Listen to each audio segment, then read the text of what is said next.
Olá, meus irmãos amados, está começando o primeiro de muitos e muitos e muitos HBcast, o podcast do homem bíblico. E aí é sobre isso que nós vamos falar hoje, né? O primeiro de todos, então a gente precisa começar conceituando as coisas. Homem bíblico, quem é ele, o que come, como vive, como anda, onde mora. Só hoje aqui no HBcast, o primeiro. E para bater esse papo comigo, quem eu estou recebendo aqui hoje é ninguém mais, ninguém menos que o pastor Eliseu, pastor da nossa igreja. E aí, João, tudo bom? Pastor da IPF. Tudo bem, pastor? Tudo bem, graças a amados. Deus. Prazer muito grande estar começando esse podcast com a sua participação para falar sobre esse assunto tão importante. O prazer nervoso é meu. Não fique, Mas não vamos fique. lá, que joia. Não fique, muito bem. Bom, como a gente vai começar conceituando, né? Quando se fala em homem bíblico, pode se parecer muito óbvio. Né? Assim, homem bíblico, o que é o homem bíblico? Mas a gente precisa conceituar o que é. Então, assim, não só na sua opinião, mas uma opinião que você entenda, um conceito que você entenda que seja de fato bíblico, que seja de fato do alto. O que é o homem bíblico? Né? O que poderia caracterizar o homem bíblico? Bom, se nós falamos de homem bíblico, primeira coisa, tem que ir para a Bíblia. Com certeza, é o que Se nós vamos falar de homem bíblico, estamos falando aqui de um homem que vive segundo o padrão da palavra de Deus. E quando você começa o assunto assim, o que me vem à mente? Salmo 1. Salmo 1, nós temos aqui, na visão do salmista, o contraste entre o homem bíblico, né, e o homem não bíblico. Ou seja, aquele que segue ao Senhor, e o ímpio, é o contraste que ele faz aqui. E de uma forma geral, todos conhecem o Salmo 1, então é o homem comprometido com a palavra. E ele faz o contraste. O que é que o salmista diz aqui? Ele não se detém, ele não anda segundo o conselho dos ímpios, não se detém no caminho dos pecadores, não se assenta na roda dos escarnecedores. Antes, tem o seu prazer na lei do Senhor, e nessa lei medita dia e noite. Então, assim, homem bíblico, para conceituar aqui, né? Então, é aquele que vive segundo os padrões da palavra de Deus. É aquele que faz o contraste. Ele não nega a realidade. Ele está inserido numa sociedade que o cerca de tantas coisas, né? Que promete tantas coisas, que oferece a ele opções. Porque o que é que o homem quer? O que é que o ser humano quer ser? Feliz, realizado, conquistar progresso, né, e tal. E aí o mundo vai oferecer um tanto de coisas. O que é que o homem bíblico faz? Ele vai filtrar isso. E o padrão é a palavra. Então, o que é que a palavra tem para ele? Não é um fanático. É alguém que tem realmente, assim, aquele prazer na lei do Senhor. Então, ele vive em busca das mesmas coisas, quem sabe que todos estão buscando, mas ele tem uma base, tem um critério. Então ele não vai entrar em qualquer uma, não, sabe? Ele tem o caminho dele pautado naquilo que Deus aprova para a sua vida. E assim ele pode ser realmente um ser realizado, feliz, né? Então eu vejo assim. E Efésios capítulo 4, versículos 11 a 13, aí o apóstolo Paulo vai nos mostrar a varonilidade do homem de Deus, porque ele vai olhar para a figura que há em Cristo, Efésios 4, 11 a 13, embora fale de liderança, né, o versículo 11 diz, que Jesus mesmo concedeu uns para apóstolos, outros para profetas, outros para evangelistas e outros para pastores e mestres. A partir do versículo 12, diz, com vistas ao aperfeiçoamento dos santos, quer dizer, essa liderança que tem que estar pautada na palavra, vai desenvolver uma visão e aplicar os homens e mulheres que seguem a Cristo Jesus, com quê? Com vistas ao aperfeiçoamento. Então mostra o modelo que está em Cristo Jesus, da perfeita varonilidade. Eu acho que assim a gente pode partir. Com certeza. Antigo Testamento, base, medita na lei do Senhor, tem prazer e tal. Novo Testamento, perfeita varonilidade, que está em Cristo Jesus. Muito bom você ter colocado esse, inclusive de liderança, porque é o seguinte, a gente também vê, por exemplo, em 1 Timóteo 3, né, falando sobre o bispo, o líder irrepreensível, né, Paulo fala lá. E isso ele coloca, o bispo é o líder de uma comunidade, né, da igreja. Mas quando ele coloca isso, a gente vê que são hoje características aplicáveis ao homem cristão, de fato, ao homem bíblico, um homem exemplo, né? Muitas das características ali. E muitas pessoas acabam aplicando muito mais ao líder. Quem tem que ser assim é o líder e tal.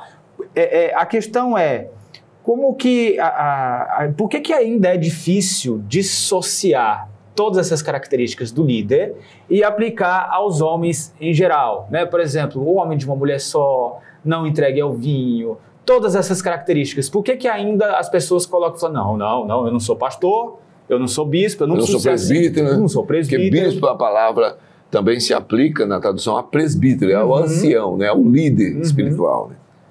João, eu creio que o problema está exatamente aqui, né? No status. Okay. Porque aqui Paulo, se você pega o conjunto das cartas do apóstolo Paulo, o que é que ele faz? Ele trabalha na vida do cristão para que ele seja autêntico, genuíno. Ele, Paulo, diz, já não sou eu quem vive, lá em Gálatas 2:20, já não sou eu quem vive, mas Cristo vive em mim. Então a gente vai de uma sequência, né? O homem bíblico, então vive segundo a palavra de Deus e tal, pá. Qual é o padrão? Cristo Jesus. E aí Paulo diz, e ele vive em mim. Então quer dizer, eu não vivo mais, eu, Eliseu, você não vive mais, você, João, nós vivemos como Cristo. Pelo menos este é o desafio. Então, no conjunto, você vai encontrar Paulo dizendo que o crente é tudo isso aqui. Então, aqui, nesse momento, ele diz, olha, se alguém aspira a isso, né, a esse status, então, excelente obra está almejando. Então, o que ele está dizendo aqui? Os crentes que já vivem desta forma, como você disse, né, a gente tem a listinha aqui, né? Esposo de uma só mulher, temperante, sóbrio, modesto, hospitaleiro, apto para ensinar, não dado ao vinho, não violento, inimigo de contendas, que governe bem a sua casa e tal. E depois, então, ele vai indo entre os diáconos, e os diáconos estão também no mesmo sentido. O que ele está dizendo? Olha para a membresia que já vive isto. Okay. E aí, então, aquele que aspira, ele tem um chamado para ser presbítero, ser diácono. Então, ele aspira isso de tal modo, ele ora, ele se coloca nas mãos de Deus e a membresia vai escolher, dizendo, pô, esse cara aqui, ele vive como nós, só que ele realmente tem essa posição da liderança. Veja bem, João, como é que é diferente do que geralmente se faz. Não é postura na sociedade, o camarada que tem um título, não é um camarada que fala bem, né? Não, fala bem, não. Dá uma olhada nisso aqui, ele vive isso aqui. Então, entre nós, esse aqui vai desenvolver um cargo de liderança, né? Ou melhor falando, eu não gosto do cargo, é ofício, é um chamado sobre nós, porque nós já vivemos assim. Então, tem alguém agora que vive como nós, mas ele tem liderança. Então, ele é um modelo, inclusive, para nós. Então, o que eu vejo hoje, essa dificuldade, vem lá do passado, né? Até um pouco do romanismo que ainda está no nosso meio, né? O sacerdote, então ele é diferente, o sacerdote, e tem que ser, mas diferente aqui no sentido de ele sim, eu não. E alguns se colocam nessa postura, nós e a igreja, nós e a membresia. Então tem até algumas coisas que prejudicam essa caminhada, porque a gente cai no caminho da forma, da hipocrisia, ou seja, a aparência, né? É a aparência e não a essência. Sim. Então vamos dizer assim, para resumir, aqui tem a essência. Isso aqui é a essência do homem bíblico e podemos aplicar da mulher bíblica. Está aqui. Sim. Todos são chamados para isso. Agora, você que é chamado para a liderança, então todos que já vivem isso vão olhar para você dizendo, vive como a gente, cumpre a palavra, é modelo. Pode ter essa liderança. Então, eu não posso olhar para o líder e dizer, não, mas é lá com ele. Eu não. Eu posso ser. O dia que eu quiser ser um presbítero, aí eu vou começar a fazer essas coisas. É assim, né, no nosso meio, e às vezes dificulta a coisa. Agora, foi muito interessante você colocar o exemplo, o padrão do homem bíblico, né? O padrão do homem bíblico é Cristo. Certo? Cristo. Ok. Perfeita varonilidade está em Cristo. E aí, teve uma vez que eu estava conversando até com uns amigos meus e eles falaram assim, mas fazemos assim, a gente estava falando sobre conduta e tal, e eu argumentei, olha, Cristo não faria isso, Jesus não faria isso. E aí eles me responderam assim, mas Jesus é Jesus, né? É como, sabe quando a gente brincava de pega-pega, esconde-esconde, quando a gente era criança e tinha um café com leite que não valia? Sim. Então, não, Jesus é café com leite. Jesus não vai entrar.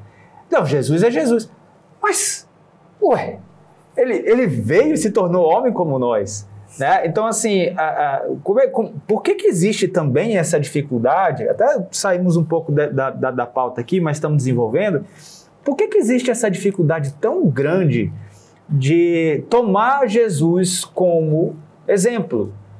O que teria de ser algo tão óbvio, né? Por que é tão difícil para a humanidade? Não é só para o homem hoje, é para a humanidade de modo geral, mas né, ele é um exemplo de homem perfeito. Para os chates, não, ex-chates do plantão, que vão ver a gente, quando a gente fala homem, é até bíblico, né? Generalizado. Está falando do homem e da mulher. Uhum. Eu tenho cuidado de vez em quando de usar ser humano, que é para dizer homem e mulher, mas hoje está até complicado, né? Porque é homem e mulher mais um tanto de coisa, né? Então, quando nós dizemos homem aqui, gente, nós estamos falando generalizadamente da raça humana, o homem e a mulher. Uhum. Mas, João, achei legal a sua colocação, mas deixa eu trocar um pouco a visão. Por favor. Nós somos o café com leite. É nós. Jesus, né? Jesus, agora para ele tá valendo, agora nós somos café com leite, a gente fica correndo aqui, não vale, o que a gente faz não vale. Então, assim, como Jesus é o padrão que nos é colocado pela palavra de Deus, então a dificuldade é justamente olhar para esse padrão e aí não é copiar o padrão. Eu creio que a grande dificuldade está nisso, copiar o padrão, não. Ele é o padrão, eu sou o mínimo, como o apóstolo Paulo diz, o maior dos pecadores, né? Então, o que é a conversão? A conversão eu sempre vivi assim, tranquilo, tô nem aí, sou café com leite e tal. Agora eu encontro o padrão e eu começo a contrastar a minha vida com esse padrão. E não é assim, aqui não. Eu olho esse padrão e me apaixono por esse padrão. Eu passo a amar esse padrão, Jesus. E aí, então, ele vive em mim, não é por força de religião, por obrigação nem nada. É porque eu amo, ele é meu Deus, ele veio, se encarnou, viveu como eu vivo, esteve submetido às mesmas tentações, com a diferença de que nunca pecou por ser Deus, né? Então, nunca pecou, mas foi homem, como a gente passou pelas mesmas coisas, mas olha o padrão dele. Então, eu começo a contrastar e dizer, isso aqui não me serve mais. Como o apóstolo Paulo falou, e no caso dele era coisa boa, né? Os princípios religiosos, judaísmo, mas tudo isso eu considerei como refúgio. Eu começo a viver com a visão dele de compaixão, de misericórdia. Eu não vou entregar dízimo porque não sei o que, não, eu vou por amor e tal, mas eu tenho aquela visão do meu irmão, meu próximo, como alguém que precisa de salvação, de misericórdia, como Jesus mostrava. Eu estava lembrando um texto aqui, e já fechei ele de novo, mas é 1 Tessalonicenses, capítulo 1, quando o apóstolo Paulo elogia lá os Tessalonicenses, né, e ele fala que eles realmente eram modelos e tal, mas o modelo que os Tessalonicenses tinham era justamente Paulo. E Paulo dizia, o meu modelo é Cristo. Então, João, dentro do que você colocou, o que é que ele diz aqui, por exemplo? O nosso evangelho não chegou até vós tão somente em palavra, mas sobretudo em poder, no Espírito Santo e em plena convicção, assim como sabeis ter sido o nosso procedimento entre vós e por amor de vós. Procedimento. Não foi só de fala. Porque isso e tal, porque no grego, porque no hebraico, né? E lá no século III e tal. Isso é bom. Nós temos que ter esse conhecimento. Mas Paulo disse, não é isso aqui. O que vai marcar é a vida genuinamente comprometida com Cristo Jesus. E aí eu, nessa questão aqui, né, a gente continua conversando, mas eu lembro do texto de Mateus 7, 24 a 27, finalzinho do Sermão do Monte, lembra? Mateus 5, 6 e 7, ando apaixonado por esse texto, estudando, já preguei na igreja, vou voltar a pregar novamente, que são os princípios do reino de Deus. Mas como é que Jesus termina lá? Aquele que ouve e pratica, na hora da tempestade, vai ficar firme. Aquele que ouve e não pratica, e eu posso dizer hoje, até estender com relação ao meu ministério pastoral, né? Aquele que ouve e prega, e dá estudo, e dá um show danado, mas não pratica na sua vida, quando vier a tempestade, a casa vai cair. A casa vai cair. Esse é o termo nosso, né? A casa vai cair. Então, João, eu creio que, para resumir, né, é viver o que prega, pregar o que vive. E aí, quando fala prega, não é só pastor, pregador, não. É todo crente. O que fala. É viver o que fala. Viver o que fala e falar o que vive. Exato. É viver o que fala e falar o que vive. Tem que estar condizente.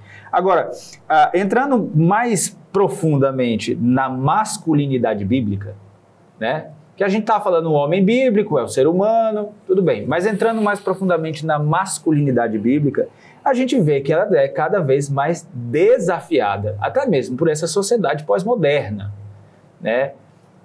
Pode-se até dizer que a masculinidade, de forma geral, está sob ataque, que dirá a bíblica, né? Então, assim, a questão é, como é que nós, homens, a gente pode se proteger desses ataques, que muitas vezes são muito sutis, a gente nem percebe. É uma coisa ali, é uma coisa aqui, e quando a gente vê, a gente já está no meio de uma coisa que se descuidou e deixou cercar a gente. Como é que a gente pode se proteger? Como um homem bíblico, tá? Falando. Essa é a última questão, é? Ainda não. Não é a última questão. Ainda não. Essa é a outra questão, né? Então, João, com certeza não é fazendo maratona que a gente tem que tomar cuidado com o que a gente fala, né? Não pode citar, né? Nomes e tal. Olha, eu tenho falado lá em casa, eu até falei na igreja esses dias. Cara, quando alguém lança um filme, uma peça teatral, uma música, tem uma intenção. Não é à toa. Com certeza, a mídia não nos vai dar essa resposta que você fez aí. Como é que nós podemos achar esse padrão? Esse padrão vai estar na Bíblia para o homem cristão. E agora a gente está falando do homem mesmo, né? Homem. Não é homem generalizado, não. É o homem masculino. O homem do sexo masculino e que gosta de mulher do sexo feminino. Isso. É isso? Nós estamos falando nesse sentido. Esse mesmo. Nós estamos falando aqui do homem que foi criado em imagem e semelhança de Deus, macho. Assim como a mulher que foi criada, segundo a imagem e semelhança de Deus, fêmea. Né, que é colocada ali. Homem e mulher. Desempenhando seus papéis de marido, não só de filho, mas de marido, de pai, né, de homem na sociedade, de líder, muitas vezes. É na palavra. Não tem hoje... olha, você vê que um simples desenho de criança... Outro dia, meu netinho estava comigo, ele tem o quê? Fez 2 anos agora. Estava lá em casa, só nós dois... E a minha filha tinha compromisso, a Elaine, todo mundo, ele saiu. Pode ficar? Pode. Ele fica brincando comigo, cerquei a sala, tudo quanto é lado, porque o bichinho não para, né? Vai ficar aqui no meu ângulo. E ali, televisão ligada, e eu estudando. De repente, ele nem tá aí pro desenho, o desenho tá rolando lá. De repente, começou lá uma personagem dizer, nós todas, não sei o que. Opa, pera lá. Um desenho. Aí comecei a filmar e mandei pra minha filha. Ela disse, não, esse já está travado e bloqueado aqui em casa. Naomi não tem acesso a isso. E quando entra um troço desse, ela corre para mim para dizer, olha, mãe, tem um negócio ali esquisito. Então, a mídia hoje, e eu não estou naquela vibe do povo da conspiração mundial, aquela coisa toda, tipo uma organização. Não, a Bíblia diz que o mundo jaz no maligno, então o diabo tem a sua agenda. E a Bíblia diz isso. Porque as profecias estão se cumprindo. Só que quem manda em tudo é Deus. Martinho Lutero já dizia, o diabo é o diabo de Deus. O diabo, ele está solto, aprontando e tal, mas nada daquilo que Deus já não conhece. Entendeu? E nisso ele tem manipulado pessoas. Aí sim, eu não estou... Esse negócio do povo que vai aí em tudo, fica vendo. Não, existe uma agenda. E a agenda hoje, maligna, é realmente atingir a família. Ele odeia a família. Porque quem foi que instituiu a família? Foi Deus. E quem Deus colocou para instituir a família? O homem e a mulher. Ele odeia isso. Ele odeia. Então ele vem com outras vias. ele vem com outras opções, tanto para o homem quanto para a mulher, outras opções de como ser, entendeu? E ele vem com outras opções para a família, ou outras famílias. Sabe? Eu li agora, a gente não vai citar nome nunca, né, João? É a orientação. Eu li agora com um camarada, homem, viu, gente? Pode inventar o que vocês quiserem, dar pulo aí, ninguém vai me processar, não estou falando nada. Homem, sabe? Homem, que vai querer gerar uma criança, sabe para quê? Para ser o primeiro a abortar. Abortar. Você vê aonde chega a idiotice do ser humano caído. É isso. É isso que nós estamos falando aqui. Então nós temos que trazer o discurso para dentro da igreja? Sim, temos que trazer o discurso dentro da igreja, porque a igreja tem que ter essa convicção, mas ela está inserida no mundo. Essa igreja tem filhos que estão nas faculdades e tal, que estão sendo bombardeados por isso o tempo todo. Então, Bíblia, mas não sendo falada, sendo vivida. Que um filho que tem um pai hipócrita, uma mãe hipócrita, ele não acredita nesse evangelho. Entendeu? Então, o que ele acredita? Ele acredita naquilo que está lá fora. Sim. Porque os caras vivem. Um homem se fantasia de mulher, porque a gente é isso. Eu vi outro dia um cara desse aí cantando. Gente, o cachorrinho da minha filha lá com o rabo preso na porta tem uma melodia melhor do que aquilo ali. Porque se não é a mulher, é um homem se esganiçando para cantar como mulher, sabe? É esse o padrão que está aí. Quem que é a mulher mais bonita do mundo? Um homem vestido de mulher. Quem é o padrão do pai hoje, da sociedade, que foi homenageado? Uma mulher que se mutilou em algumas coisas, aplicou hormônio para parecer um homem. E a sociedade está dizendo que é isso. Mas aí, não sei para quanto vai, né? Gente, se fizer um plebiscito no Brasil, um plebiscito, isso não passa. Com certeza. Essa que é interessante, essa sociedade, ela é hipócrita, ela é no discurso, porque aí, né, vende YouTube, vende, né, então, como é que é, lacra, né, Lacração. Mas se fizer, olha, gente, se fizer que eu falei agora, um plebiscito no Brasil, não passa. Então, o que é que nós temos?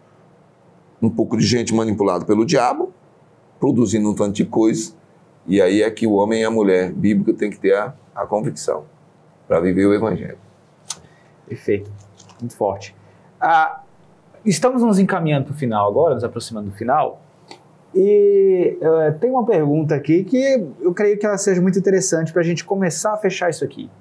Que é, onde que se forma o homem bíblico?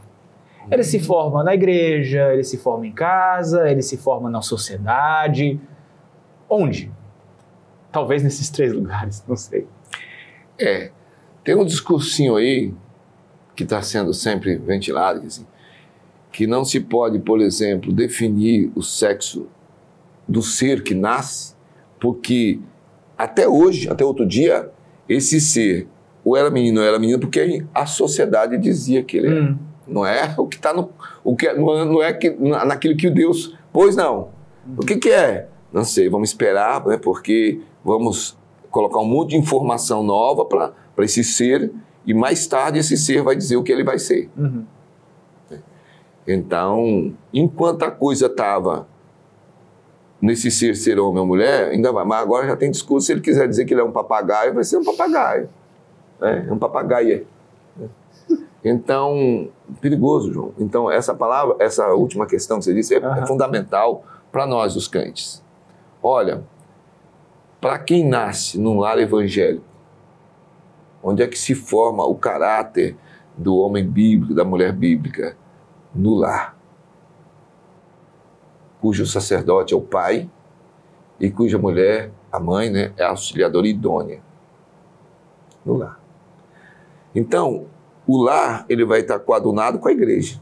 Então, ele aprende em casa e tal, não é na escola dominical. Na escola dominical vai estar sendo reforçado que ele aprende em casa. E a sociedade vai ter um problema. Hoje é um problema. Por quê? Aquele moço na faculdade, ele vai dizer, não, eu acredito no sexo só depois do casamento. Eu acredito que o homem nasce homem, a mulher nasce mulher, pronto, aí já é cancelado na hora. Então, toda essa carga não vai derrubar esse jovem. Ele foi edificado sobre a rocha, que nem o pai e a mãe dele. Agora, nós temos, gente, recebido na igreja, jovens e adultos, que vêm de nada. O lar deles não tinha padrão bíblico. Não. Geralmente vem de lares destruídos, destroçados pelo adultério, pelo divórcio. Aí vem e tal. Então, onde é que vai se formar ele? Aí é a igreja. Entendeu? Entendi. Então, o lar evangélico, ele forma, o que é que diz Provérbio 22:6? Instrui a criança no caminho que deve andar. E quando for grande. E quando for velho, né, não se desviará dele. Interessante, tem um videozinho rolando por aí, não sei se você viu, mas não foi armação, não. É um aniversário, tem uma mulher com a Bíblia, a mulher que está falando, o homem está aqui atrás, só corroborando, né, com a coisa, e ela está no aniversário, bolinho ali, a criançada, mas quem está filmando com o celular, pega bem uma menininha que está assim no meio, e a mulher lê isso aí. Olha, isso aqui, né, instrui o menino, ou a menina, né, no caminho que deve andar, e quando for velho, não se desviará dele. Aí a menina fala, duvido. Não sei se você viu isso. Não. Todo mundo cai, vocês viram? Não? Todo mundo cai na risada, porque a criancinha, ela já está sendo torpedeada. Aquela mulher segurando a Bíblia, aquela criancinha está dizendo, isso aí não vale nada. Então, para o lar evangélico, desde criança, desde bebê, instrui. Então é o lar, a igreja coopera, a sociedade vai ter um problema porque vai ter alguém vivendo o evangelho. Alguém que não cresceu no lar evangélico, é a igreja. A igreja séria. A igreja que tem a palavra, que prega a palavra, estuda a palavra, cujos os crentes, líderes vivem a palavra. Então essa pessoa vai... 1 Timóteo 4,12, que a nossa moçada tem usado aqui, né? Não se vergonhe da sua mocidade. É o que Paulo diz a Timóteo. Torna de padrão. Mas por quê? Porque lá em 2 Timóteo 1, 4 e 5, ele vai dizer, Timóteo, eu lembro de você. Você tem uma fé que não é fingida, que você aprendeu com sua avó e com sua mãe, ó.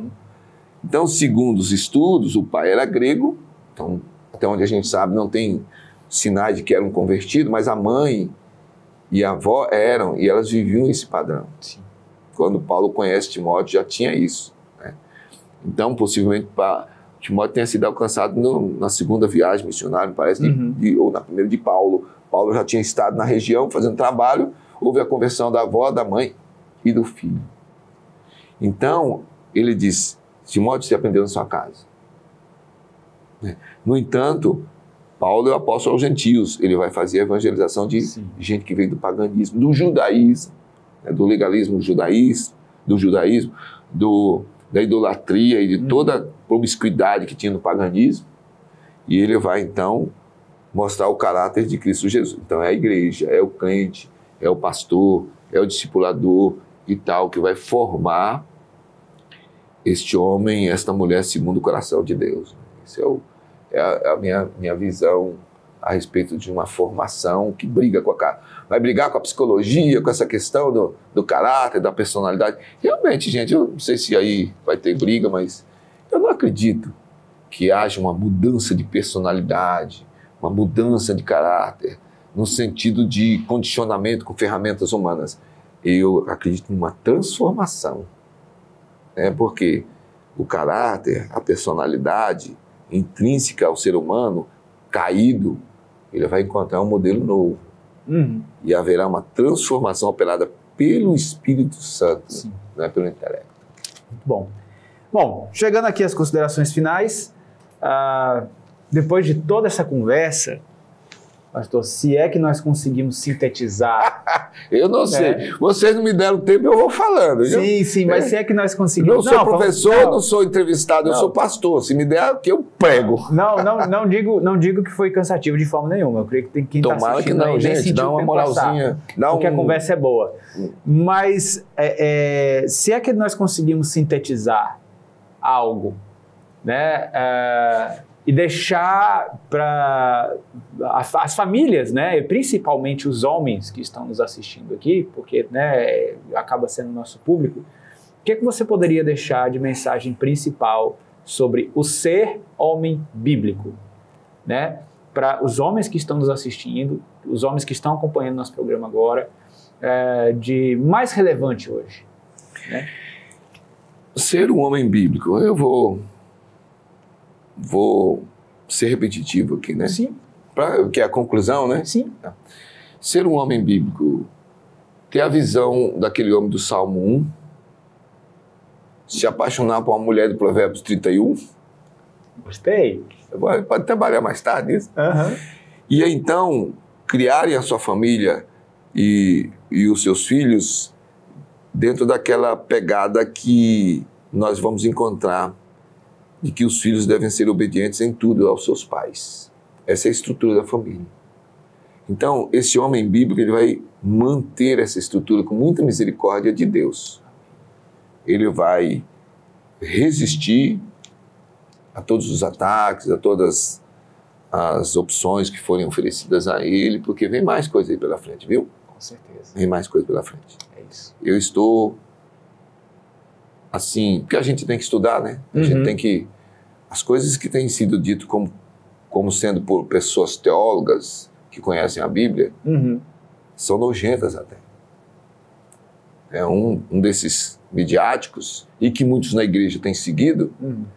Então, pegar um encontro de Jesus com a mulher samaritana no poço e querer levar isso para uma conotação sexual além de ridículo, é nojento. Mas vai mais, João. Bom, a gente vai conversar aí pela frente. Com o que certeza. é que o homem de Deus está ouvindo hoje? A mulher, o que é que eles estão ouvindo? Um camarada perguntar numa entrevista, se uma mulher casada fica grávida de outra pessoa, o que ela é? Adulta. Pois é, Maria era casada com José. Ficou grávida do Espírito Santo. É ridículo, nojento. Agora, o crente sequer parar para tentar dizer, opa, isso aqui... Não, então o homem bíblico, a mulher bíblica, são comprometidos com a palavra. Vão para a palavra, vão estudar a palavra, vão ter dúvida na palavra, vão procurar apoio e estudiosos que realmente sejam fiéis à palavra, que não inventem nada, nem acrescentem, nem tirem da palavra. João, para resumir, é um homem bíblico, uma mulher bíblica, são aqueles que vivem a palavra. É isso. Amém. Amém. Muito bom. Bom, você que nos acompanhou até aqui, deixa aí a sua curtida, o seu like, porque creio que esse papo aqui foi muito edificante. Se inscreve, né? Se inscreve no canal. Se inscreve no nosso canal agora, né? Tenho certeza aí que virão muitos outros capítulos, muitos outros episódios, muitas outras entrevistas com o pastor Eliseu e tantos outros homens bíblicos que vão sentar aqui com a gente para conversar. E eu quero agradecer esse privilégio de começar esse trabalho aqui, viu? Para mim, gente, muito obrigado. É de coração mesmo. Muito obrigado. É um privilégio, uma responsabilidade. Muito obrigado de participar do primeiro programa. Pastor, prazer receber o senhor aqui mais uma vez. Reforço aí, bater esse papo com vocês. Obrigado. E bom, você que está nos assistindo aí, continue aqui com a gente. Nosso canal tem muita coisa, vai ter muito mais para vocês. E seja bíblico.